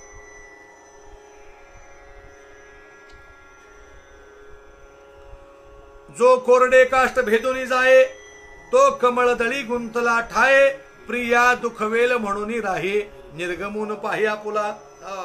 पण थोर थोरा ज्या कमळणी विकासल्या समर्थपणी त्यांच्याही ठाई रिघोनी सारांश सेवनी जात असे. या ठिकाणी त्याच्या ठिकाणी मोठमोठ्या विकसित झालेल्या कमलिनीमध्ये शिरून त्यांचाही तो ग्राह्यांश सेवन करत असतो. त्याप्रमाणे योगी लहान शास्त्र आहे, मोठं शास्त्र आहे असा तर्क वितर्क कुतर्क करीत नाही. सर्वातील सार तेवढं मात्र योगी येत. आणि योग्याची स्थिती असल्यामुळेच योगी सांगतात मंथोनी नवनीता तैसे घ्या अनंता वाया व्यर्थ कथा ज्ञानराज माझी योग्यांची माऊली आणि जेणे निगमवल्ली प्रकट केली. भ्रमर आता ऐका, आत्ता तुम्हाला बोललो बकुळासारख्या अगदी लहान फुलाची उपेक्षा करत नाही, तर त्यामध्ये शिरून तो सुगंध सेवन करतो. असा त्या वेदांची ब्रह्मस्थिती बुडीला मानी यथा निगुती इतर स्तोत्री ब्रह्म उत्पत्ती आणि ती अतिप्रती मानितो. हो, पंडिताचे वचन मानी साधारण बुडीला हितवचनी तेही अति आदरे आणूनी आणि सार निवडून घेत असे.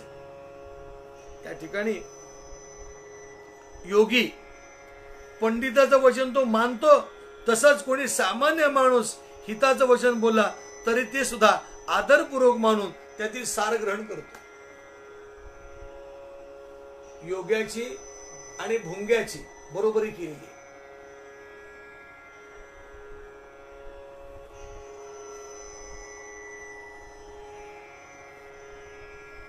किंवा काय नाथभरांनी ओवी सांगितली, अगदी संसारातली ओवी सांगितली आपल्या. प्रीती होवावी पतीच्या मानसी कुळवधुमानी सासू सासऱ्यांसी मान देतसे त्यांच्या दासासी आणि तेची प्रीतीसी लक्षुनी. आपल्या पतीच्या ठिकाणी आपलं प्रेम निरतिशय असावं म्हणून ते आपल्या कुळवधू म्हणजे नौतन असणारी नवरी सासू सासऱ्यांना मान देते. नवे नवे त्यांची सेवा करणाऱ्या दासालाही मान देते. का बरं? आपल्या नवऱ्याचं आपलं प्रेम असावं म्हणून. पतीचा जिव्हाळा म्हणून सासुऱ्याचे साहिजे आणि एरवीज वाहिजेचा माझी मोठ. चला, या ठिकाणी सार आसार घ्यावं या करता नाथमहारांनी 2-3 ओव्या घातल्या. भेसळल्या क्षीर निरासी निवडून घ्यायचे राजहंसी तैसा विवेकयुक्त मानसी आणि सार भागासी घेत असे. क्षीरनीर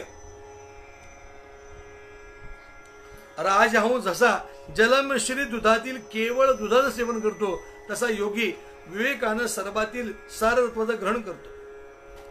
ते बरेच वक्ते दृष्टांत सांगतात, पण बऱ्याच वक्त्यांना काय म्हशीचं दूध देऊन होतात का गायीचं दूध देऊन होतात? नाही बाबा, गायीचं दूध होतच नाही किंवा म्हशीचं होतच नाही किंवा सिंहिणीचं होतच नाही. मग कमळकंद जो असतो ना, तो कमळकंद पिकल्यानंतर फुटतो आणि फुटल्यानंतर त्यातलं जे दूध आहे ते दूध राजहंसाला अतिशय आवडतं.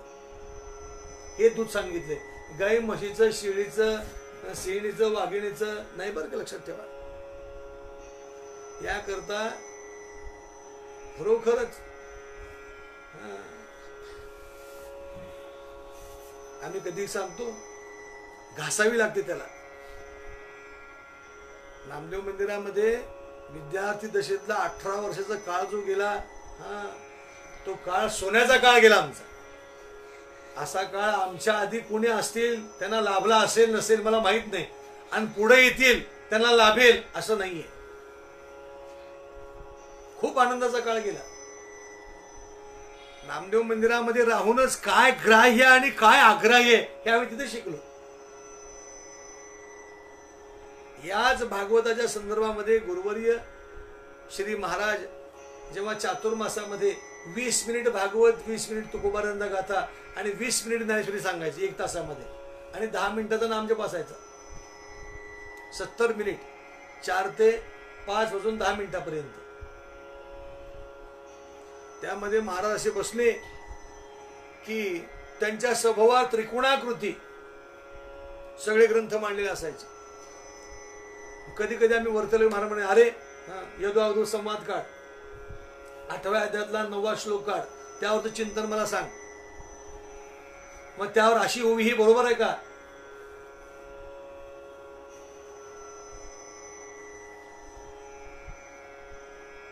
उजळणी घेण्यामध्ये आमच्या काही पाठ गोष्टी होऊन गेल्या. चला, खूप आनंदाचा काळ होता तो. भुंग्याला जे गुरु केलं भ्रमराला, त्या ठिकाणी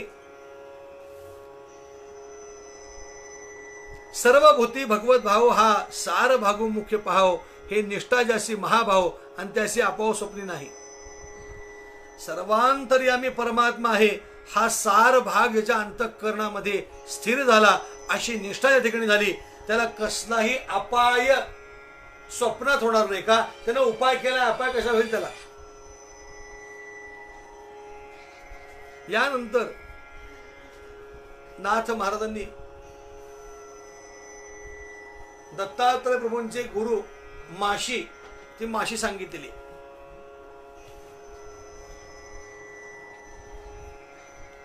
पहा घरीची माशी, बैसल्या साखरेचे राशी, हाती धरोने घाली मुखाशी, संग्रह तिसी पै नाही. माशीचा एक गुण घेतला. काय?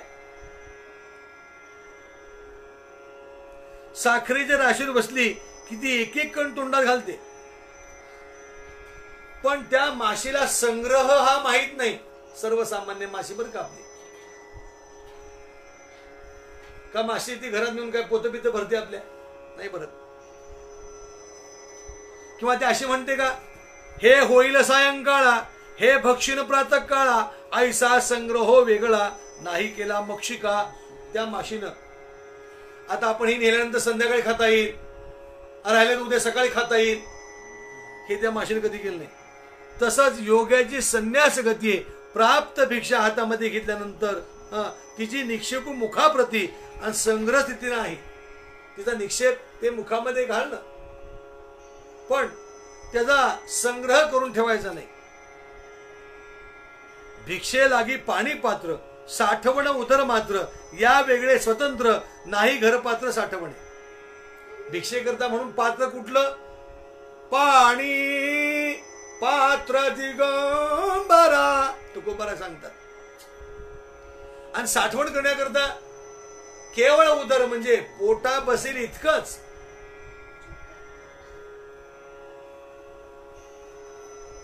सायंकाळ प्रातःकाळासी भक्ष्य संग्रह नसावा विभुक्षिसी, आणि संग्रहे पावती नाशासी, आणि हे विषय मधुमाशी गुरु केली.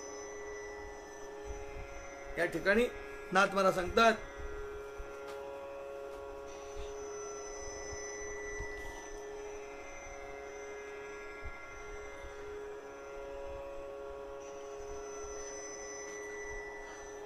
भिक्षूला सकाळ संध्याकाळी अन्न संग्रह नसावा, संग्रह केल्यामुळे त्याचा नाश होतो. याविषयी मी मधमाशीला गुरु केलं. साधी माशी आणि मधमाशी अशा दोन माशा आहेत.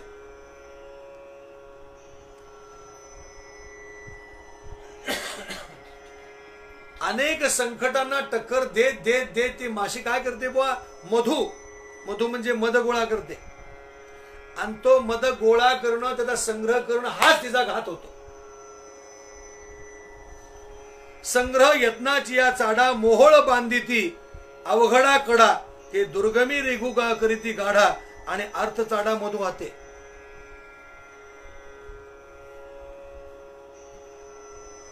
मधु हाते म्हणजे मध चोरणारे, मध चोर.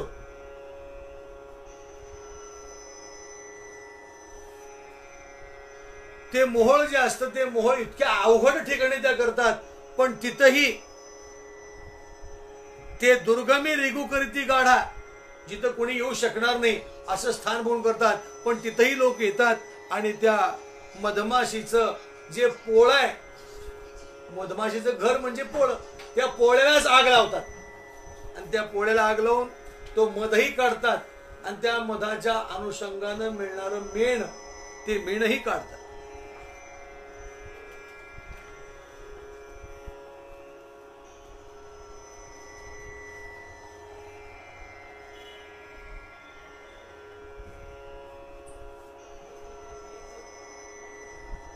यानंतर जो गुरु गेला तो आता मी त्रोटक सांगतो, कारण मला वेळ भरपूर दिलाय, पण एक नाथ महाराजांच्याच भाषेत बोलू का तुम्हाला.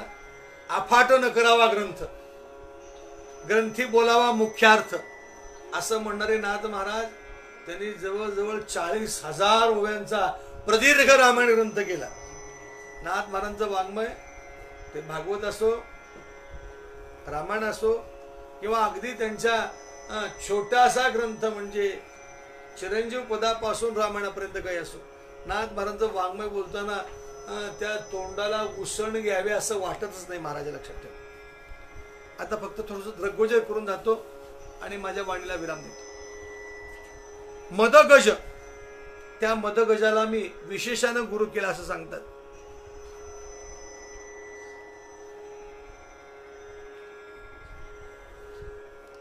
मदोन्मत्त झाले हत्ती, त्या हत्तीला कसं आकळलं जातं? गवताची किंवा लाकडाची हत्तीण करतात.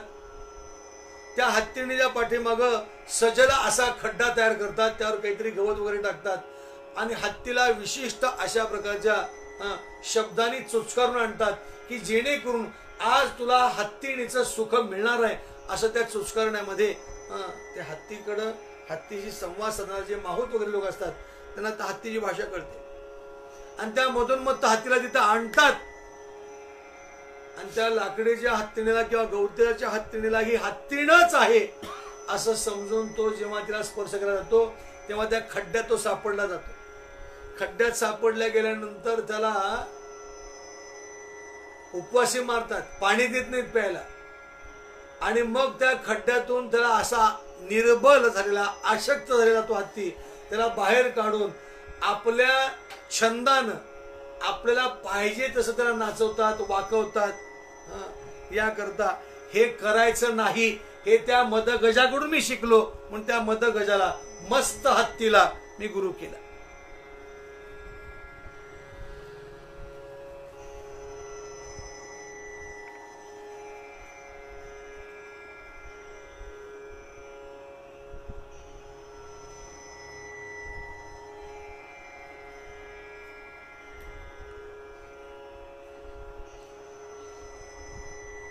यानंतर नाथ महाराज सांगतात मी मृग गुरु केला.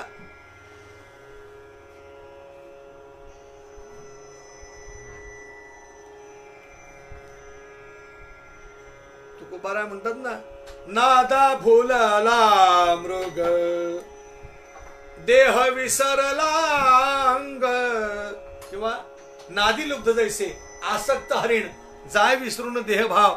या ठिकाणी याकरता ग्राम्य युषितांचे गीत ऐकता कोणाचे भुलेना चित्त आणि मृगाच्या ऐसा मोहित होय निश्चित निज स्वार्थ. किंवा भावर रामायणात उभी मृगाचा स्वभाव पूर्ण वावे नादा अधीन. किंवा त्या प्रमोदांनी जेव्हा शृंगी ऋषींचा मुलगा विभांडक ऋषींचा मुलगा शृंगी, या शृंगी पुढं तीही झणत्कारिला विना नाद संचरला श्रवणा मोह उपजला अंतःकरणा गमना गमना विसरला. मृगाला गुरु केलाय. किंवा इथं ओवी तशी घातली नाथ महाराजांनी, जो तापसांचा मुकुटी, जो बोलीजे तापसांचा मुकुटी, ज्याशी स्त्रियांची नाही भेट गोष्टी, तो ऋष्यशृंग उठा उठी आणि स्त्री गीतासाठी भुलला.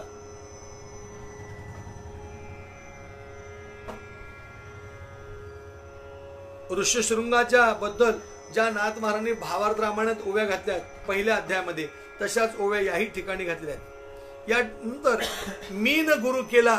मीन म्हणजे माशाला गुरु केलेला आहे.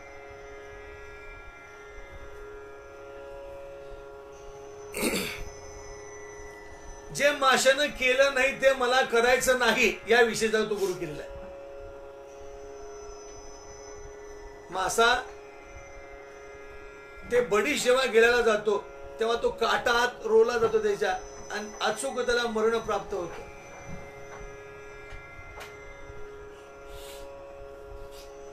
माशाला गुरु केलाय.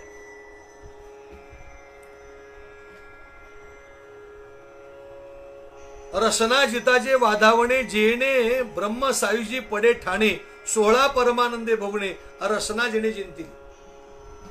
रसनेंद्रियावर रसनेवर विजय मिळवण्याकरता मी या माशाला गुरु केला. आणि यानंतर मला दिलेल्या या 8व्या अध्यायाचं चिंतन, त्या चिंतनातला भाव शेवटचा म्हणजे पिंगला नावाची वेश्या. अवधूत म्हणे नृपनंदना वेश्या गुरुम्या केली जाणा, तिच्या शिकलो ज्या लक्षणा आणि विचक्षणा अवधारी. विदेह जनकाच्या नगरामध्ये ही पिंगला नावाची वेश्या ही वास करणारी होती, निरंतर राहणारी होती, स्वैरिणी होती, स्वेच्छाचारी होती, शृंगार करत असे. आणि त्या पिंगला वेश्येच्या ठिकाणी मी गुरु करण्याचं कारण, हो, तिचा फक्त आसक्त हा गुण, शृंगार जर केला तर भगवंता करता करीन, आसक्त झाली देवा करता होईल, हा एकंदरीत असे भरपूर गुण आहेत. या चिंतनामध्ये तसं बघितलं वेळ अपुरा पडतो. मुक्त कंठानं किंवा मोकळेपणानं बोलायचं म्हणलं तर वेळ अपुरा पडतो. आणि नाथ महाराजांचं वाङ्मय खोली पारून येण्याचे, जेवढं तुम्ही उकलून सांगाल तेवढा आणखी त्यात उकलून आनंदच आनंद प्राप्त होतो. पिंगला, या पिंगला वेश्येपर्यंत आपण आलो. नाथ महाराजांची ही सेवा आहे. वंदनीय श्री गुरु योगीराज महाराज गोसावी यांची आज्ञा आणि श्री खरमाळे महाराज यांच्या विनंतीवरून नाथ महाराजांची सेवा करण्याचा प्रयत्न केला.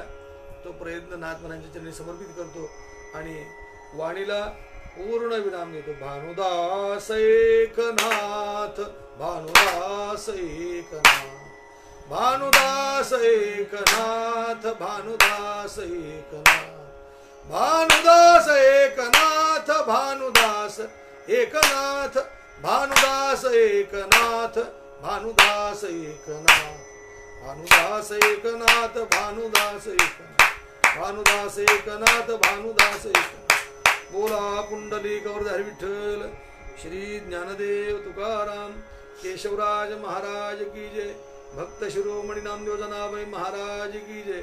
विजयी पांडुरंग भगवान की जय. भानुदास एकनाथ जनार्दन स्वामी महाराज की जय. हरये नमः, हरये नमः, हरये नमः.